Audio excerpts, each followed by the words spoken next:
عمرك 40 سنة كمل هذا الفيديو. من 40 سنة وطالع ينقسمون الناس إلى قسمين، في قسم يبي يعيش طول عمره شباب، يبي يعيش بجو الشباب، وفي قسم بالعكس يبي يعيش دور الشايب. طيب شنو يستفيد يلعب دور الشايب؟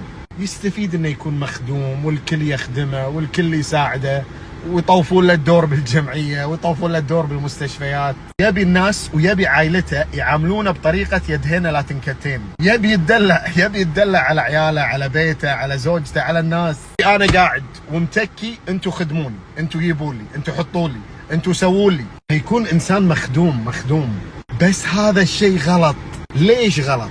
لأنه راح تخسر صحتك وعافيتك وقوتك. المصيبة الأكبر اللي يعيش دور الشايب راح يصير فعلا شايب، حتى لو كنت بعمر الأربعينات. ترى 40 بعدك صغير ياهل. بس إذا تعيش بدور الشايب وفعلا تبي تصير مخدوم والكل يخدمك وما تتحرك وايد، آلام ظهر، آلام رقبة، آلام كتف، آلام مفاصل، تبدأ فعلا الشيخوخة تدب فيك.